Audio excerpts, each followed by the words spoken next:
Hosted by user Glory Lori. That one creep from university. University Factory. Last year I started my first semester at a university far away from home. First I was very intimidated because I'm not exactly the best at making new friends, but as time went by, it turns out that there aren't as many history students, which is why everyone got to know each other pretty quickly. We ended up building an amazing group moral, where we would get lunch together, help each other out and all that stuff. There was one guy in our group that really stuck out to me, particularly because of his weird sense of humor. Let's name him Serge.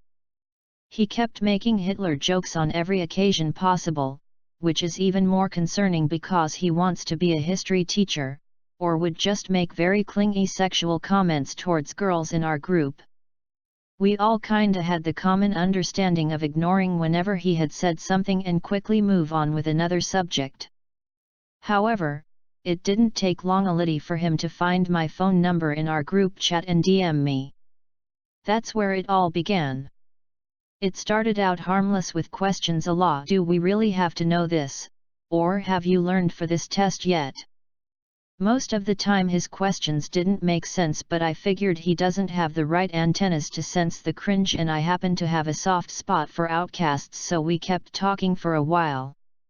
One day I accidentally baptized my MacBook with an energy drink and of course it stopped working. Unfortunately, there was an assignment due that week and I wasn't sure how to manage that without a typing device. Sure enough, Serge found out about my situation and had the glorious idea to meet up at the library where they happen to have computers. Of course I agreed and we set up this homework date on the coming Friday. When said Friday came around, we surely enough met up to get this thing done.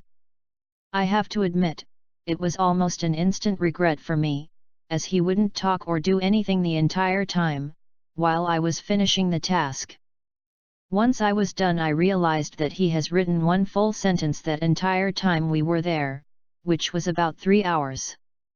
As it got really late at that point, I told him I was going to look up a bus, but he kept insisting to take me home and I finally agreed. On the way to his car he suggested we should get drinks since it's a Friday night. I told him I wasn't feeling too well, but he could have that one beer that was left in my fridge. He shrugged his shoulders and asked why we just couldn't get vodka. Once again I reminded him that I was sick and asked him where the heck he thinks he would be sleeping. His answer was "Next to you." Hell no, I was thinking and already making a plan to get rid of him as quick as possible. In my apartment I gave him that one beer, hoping he'd finish it and leave. For some reason I left my shoes and my jacket on. He asked why I didn't take it off and I told him I was really cold. He would come closer, unzip my jacket and say, "I know something to get you hot in no time." I jumped up and asked if he finished his beer, not sure how to handle the situation. He proceeded to take out his notebook and turned on this weird show on Netflix, which is a cartoon about World War II. He said, "One episode, come on." I agreed despite wanting him to go and told him to leave once it's done. Of course he took this opportunity trying to come closer to me. All of a sudden he grabbed me, threw me into my bed and bit my ear. It honestly happened so quick that I barely recall how he managed it in that time. I felt like a goddamn cooked noodle, unable to move. I yelled at him, telling him it's time to leave, and thankfully he did, but I could tell he didn't like that I kicked him out. Fast forward, he would send me messages while sitting in the same classroom, asking if he could pet my kitty, even though I don't have a cat. It kept getting weirder and weirder and I never replied, but since he knew where I lived, I was scared to block him because I wasn't sure if he would simply show up if he couldn't talk to me online. As time went on, I found out that he texted multiple other girls from uni. I found out because they would come up to me and say that he talked about me, telling other people that I hit on him and jumped on his lap while he was at my place. Seeing how strange he was, they surely believed me without explaining, so at least I didn't have to defend myself. One day us girls met up to talk about Serge and how to deal with him. We all decided it was best to block him, so we got our phones out together and got it done. That same day I walked past him, looking away since I could feel him trying to make eye contact. Right after class he followed me, blocked my way and confronted me about blocking him. I think I've never been so scared. I simply couldn't speak and I knew this guy was unpredictable. Luckily one of my friends saw me and came over asking if there was a problem. Serge immediately brushed it off by saying he asked me something and booked it into the building. So with that being said, let's not meet again, Serge.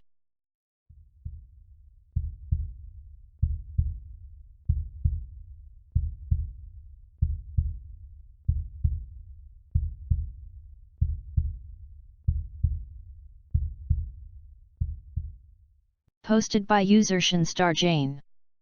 The creepy red car. I was just browsing through old stories and remembered something creepy that happened when I was around 12, about 14 years ago, and thought I'd share. So, I grew up in quite a rural part of England in a national park. Our house was just on the edge of the moors, so pretty secluded.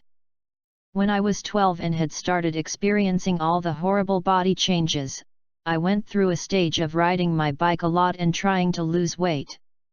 I developed this route, which was probably about a 30-minute ride that I'd do after school every day. I'd been doing this for a few weeks and you'd very rarely see any cars. There was one car I'd noticed a couple of times passing me by because it would drive past me and then would come back the same way it had just gone, which I thought was a bit odd. It was this tiny little beaten-up red car and it would always pass by quite noisily, so you'd notice it. One day I was about halfway through my cycle route when the car came flying past me really close and made me jump. I carried on and it came back but swerved to the other side of the road as if trying to hit me. I assumed it was a drunk driver and I didn't want to get involved, so I tried to just keep going. The car then came back and does this another 3 or 4 times, and each time getting faster and edging that little bit closer to me. I started to cry and panicked because there's literally nothing around and I couldn't do anything except cycle faster. Luckily I eventually cycled past a side lane with some houses and just ran to the nearest one and started banging on the door to ask for help. After a bit of a meltdown they phoned my mum for me and she came and got me. She said she assumed it was probably just some teenage boys trying to scare me. Great, thanks mum, and we never really did anything about it. The only look I got of the person in the car was that they were a male and there weren't any passengers. So whoever was trying to freak out a 12-year-old, if so you're a massive asshole, or actually trying to hurt me, let's not meet.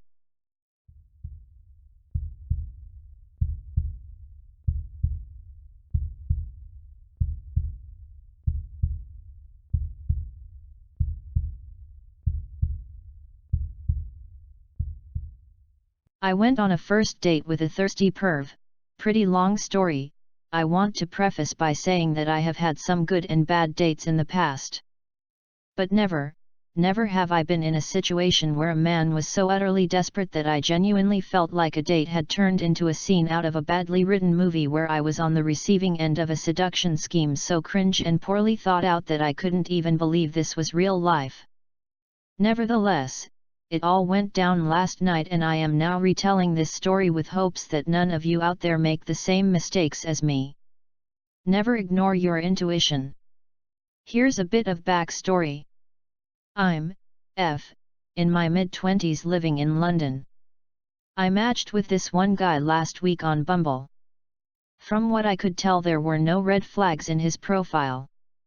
It said he was 29, French, self-employed, a non-smoker.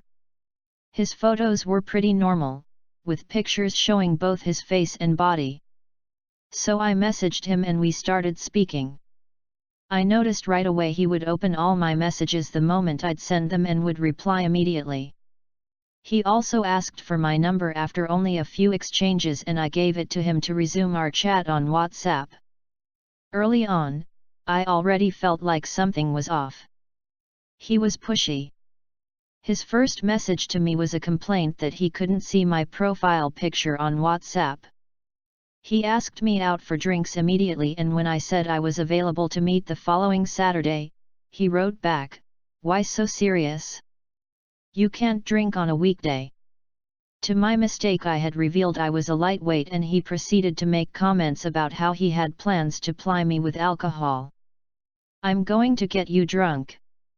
"Oops, I meant *tipsy, he wrote. I told him about a time when someone invited me out to dinner to a restaurant they claimed to be amazing, and then it turned out the food was terrible. He replied with, "I'm sure that was his way of trying to trick you into sleeping with him after." I hadn't provided him with much context, but that's what his mind jumped to. If this was him expressing interest, it certainly wasn't the right way of going about it. Not only was he pushy, but he was super insecure and required a lot of affirmation. When I mentioned I had a friend who was French, he exclaimed, "Now I don't feel so special. I didn't think you knew other French people." He said he lived alone, and I told him I lived alone as well, to which he replied, "Oh, I thought you'd be impressed that I have my own flat. Turns out you do as well." On Saturday morning I deleted Bumble, and he promptly sent me a message on WhatsApp asking why my profile had disappeared. "I thought you deleted Bumble because you didn't want to meet me anymore," he said. I mean, I had given him my number and we full-on had a conversation going on WhatsApp. Despite all that and the fact that I had confirmed our date for Saturday, he still thought I was cancelling on him. He was very quick to show his insecurities. He made a point to openly voice when he felt slighted over the smallest thing. I should have just stopped speaking to him right then and there. But I kept thinking, well, he's French. They don't have hang-ups about drinking or sex. They make jokes. There's obviously a cultural difference. I'm sure he's fine in real life. So as we agreed, I met up with him Saturday evening outside the subway station by his home. The moment I saw him I thought, oh no. And as he approached me, everything became slow motion, and I can't even describe the wave of disappointment that passed through me when I realized he had absolutely lied about his height. He also looked much fitter in his photos. On his profile he stated he was 5'11". IRL he was nearly 5'6". I've never had an issue when it comes to height, but I do when someone lies. He was 5 inches shorter than he had originally stated, and he was also pudgy and out of shape. But okay, it's my life's mission not to be a shallow bitch. So I put these thoughts aside and put on my best face. We walked on over to the bar he proposed, and along the way we had a pretty decent conversation going. I started thinking, oh, this isn't so bad. We took a seat at the patio, he ordered us a bottle of wine. The conversation was going quite well, and he seemed to be an interesting person with a lot to say. I started opening up and feeling more relaxed when he hits me with his first sexual comment of the night. "I notice you have beautiful breasts. They're incredible." Ugh, way too forward. But okay, I want to be cool and collected. "Thanks," I said. "I know, they're great." Later on I asked him what age he was. I knew he was 29 from his profile, but I wanted to make sure. "I'm 35, he told me. I was like, what? The look of surprise must have caught him off guard, because he said, "Wait, what did my profile say?" "I'm pretty sure your profile said you were 29, I said coldly. He then tried to explain how apparently he paid for a service on Bumble where you get to see who has swiped yes to you, and according to him this service cost more for people over 30, so in order to save a buck, he said he was 29. I was not about to fact-check this since I was certain this was a lie. I didn't make an issue of it even though it irked me, and I changed the topic, but I started feeling off about this guy again. He spent the next hour telling me how beautiful and attractive he found me to be. Which is nice to hear from a guy maybe once or twice, not 10 times. It was absolute overkill. I told him I was interested in fashion design. So right now, are you wearing any of the clothing you designed? He asked.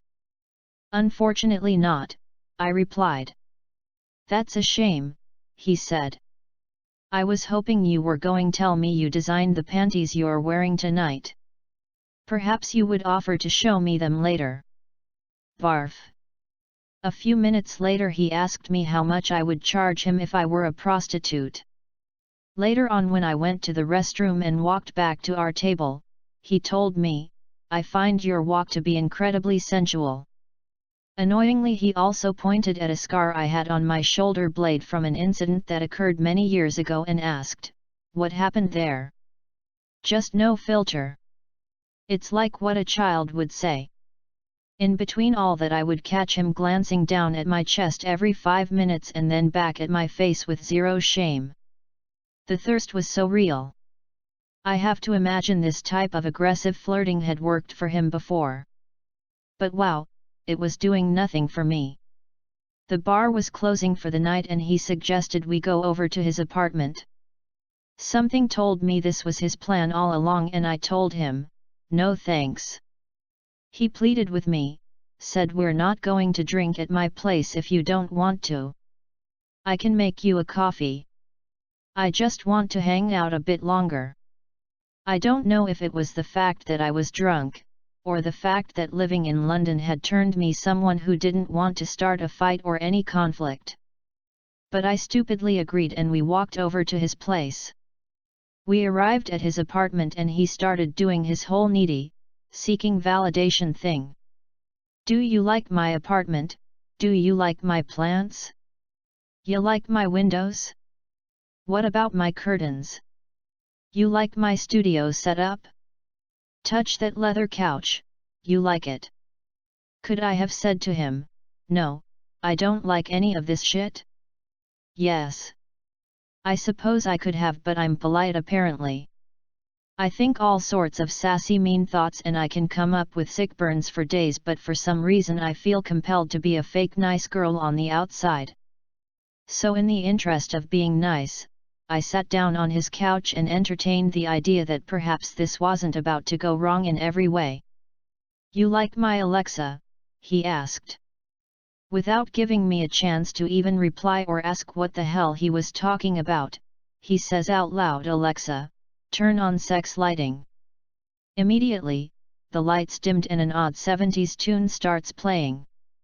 I actually started laughing and maybe he thought I enjoyed his lights, but really I was laughing because I couldn't believe how fucking stupid this was. It was a scene right out of a bad movie. You like my little device? He asked. Do you like the lighting? Sexy? No. Actually it's too dim. Can you turn it up? I asked. I thought you'd like it, he said. Alexa. Normal lighting. There really was no point in me telling him to turn it back up because within a minute he walked over to the dial on the wall to switch it back down. I'm telling you, I don't know why I was there. Maybe there was a part of me that was super masochistic and self-destructive and it prevented me from leaving uncomfortable situations because I felt like I deserved to suffer. Maybe I was bored and despite this entire encounter being super weird I was curious to see just how ridiculous this could be. Maybe I enjoyed watching people embarrass themselves. He was like a train wreck. There was no part of me that felt attracted to this person and I knew I would stop things the moment it got too far, but even as I'm typing this, I'm not 100% sure why I agreed to go over. This was not my proudest moment. Truly. I definitely have regrets. Anyways, he sat down next to me on the couch and put his arm around me. He started slowly inching closer and closer until I was right up against the arm of the couch. I could not be any more further away from him. He leaned in and sniffed me. Wow, you smell so good. What perfume do you wear? Joe Malone, I replied dryly, not knowing this was some kind of ploy. What kind of scent? Let me find out, he said, and as he leaned even closer and attempted to kiss me. Nectarine, I screamed, and that jolted him.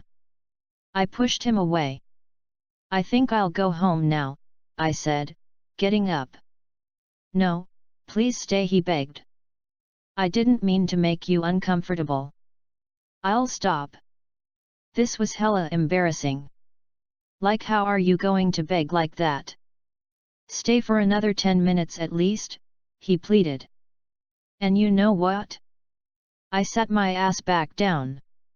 Do I even have any self-respect at this point? Within minutes he started petting my hair and rubbing my shoulder. Wow, you have such nice hair and such soft skin, he whispered, and he kissed my neck. I felt his hand worm its way into my top. I looked down, saw his erection through his trousers, and that was it for me.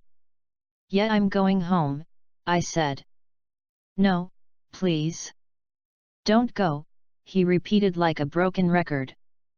No, I'm leaving. I told him firmly. The whole lights thing was kind of amusing, but this was getting physical and I was not into it. I walked to the front door and tried to turn the knob. It wasn't budging. Oh, imagine, you couldn't get out and I kept you here, he commented, laughing. He was getting creepy AF. I told him to stop joking and let me out. He opened the door and followed after me, offering to walk me to the subway station. I really just wanted him gone. I told him to turn back and just go home, and he said, no, I'm actually going home with you tonight, and winked. I wanted to barf at this point. I quickly walked past the subway barrier and he followed after me. I turned and said seriously, go back. And he was still smiling like this was all some funny joke. I was legit worried at this point. I vowed to never do this to myself again. This escalated way too fast. Just go, I told him, really annoyed. He turned to me. I really loved meeting you. We should do this again. I walked down the escalator as fast I could and never looked back. When I got home, I sent him a message before he could get to me. I told him how I didn't like how forward he was. I wish I had replaced that description with overtly sexual and creepy instead. I also told him I wasn't looking to take this any further. He replied verbatim, I'm sorry you felt this way. I think kissing is normal on a first date. I didn't mean to make you uncomfortable. Thanks for keeping me company. Which is a cop-out, non-apology. I then said, I'm sure kissing could be normal with someone else, but I have my own personal boundaries, and I expressed many times I wasn't 100% comfortable. It is what it is. What pissed me off was that his final text read, I don't regret the evening even if we didn't end up kissing. You're really attractive, so I get why you would protect yourself. And I could tell you're sensitive and emotional. Excuse me, what are you sorry for if you're saying you don't regret anything? His logic was so fucked up. And mentioning that I'm sensitive and emotional, just stop. I didn't feel the need to reply and I deleted his entire existence off my phone. So what have I learned? Well, for one, I regret proceeding past my comfort zone, particularly when it concerns another person, a stranger at that. And I'm never doing anything that risky ever again just because I'm bored or curious. I guess I consider what happened to be sexual harassment. But I realize I really should have called him out on his shit the moment something uncomfortable happened. There were moments when I was assertive, but that obviously wasn't enough. I need to drop the polite act ASAP. I relied on nonverbal communication, body language, to convey my thoughts, and it doesn't work. I was being dumb. What I'm shocked by is how some guys just can't read social cues and have zero ability to realize their super obvious annoying flaws. Additionally, I'm also shocked by how comfortable this guy felt making someone else feel uncomfortable just to achieve his bottom line. I mean, when I think about it a bit longer, am I that shocked? I guess not really.